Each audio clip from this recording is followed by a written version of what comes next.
So released for Skate Shop Day, we have the S298. This is the premiere of this shoe. It's been leaked for several months, but you knew it was coming out for Skate Shop Day anyways. If you look at the shoe, you already know what it's supposed to be if you skated back in the late 90s, early 2000s. This is the Koston 2. They can't exactly call it that because it's not a true reissue of Eric Koston's second pro model shoe with S.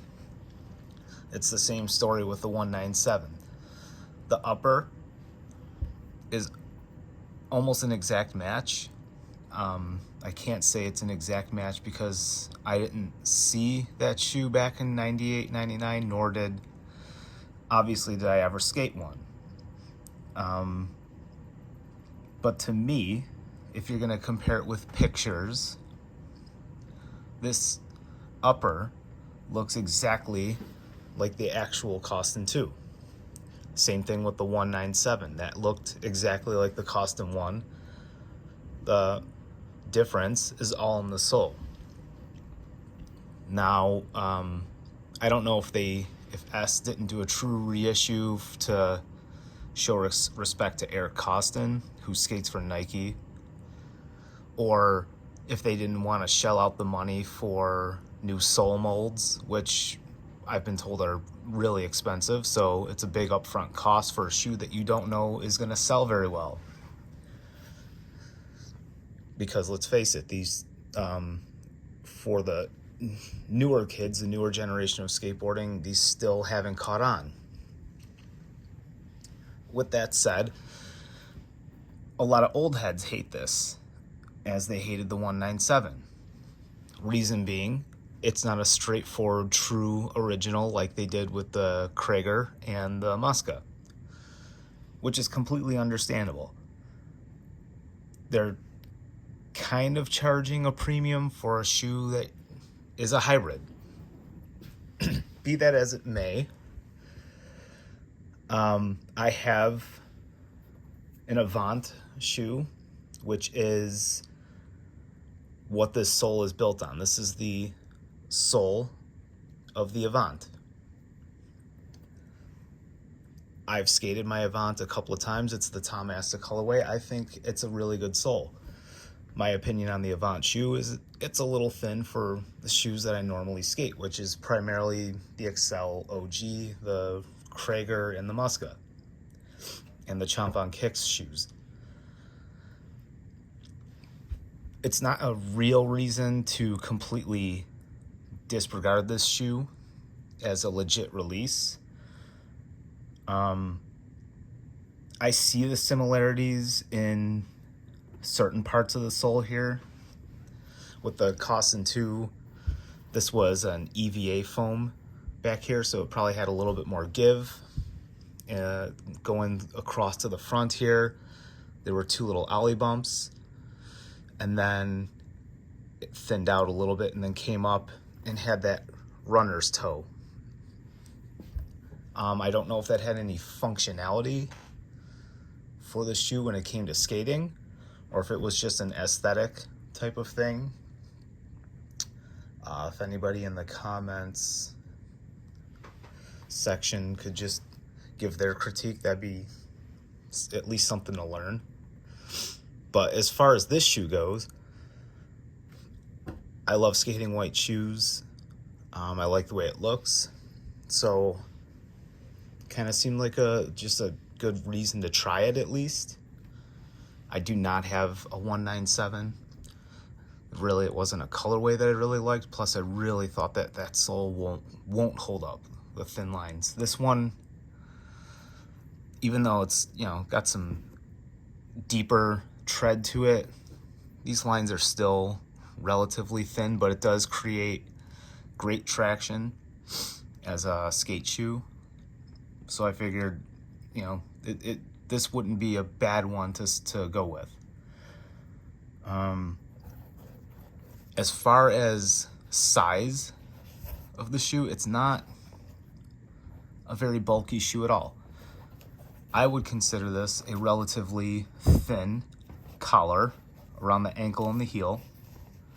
You do get this soft lined, it's not even like, it's not a true Achilles cushion. If it were, it would probably pinch in like that. But, and that's the weird thing about how this shoe fits. It is very wide in the heel. I wouldn't say it's necessarily narrow in the toe, but it does kind of, in general, kind of fan out. The only way you can kind of, if it bothers you that much, it doesn't bother me. I skate all my shoes pretty loose. You can, you know, squish it down, like tie your shoes tighter if that's what you want to do. Or there's also hidden lace loops in the shoe. And that, I did try it out. It does make the shoe a lot more snug to your foot.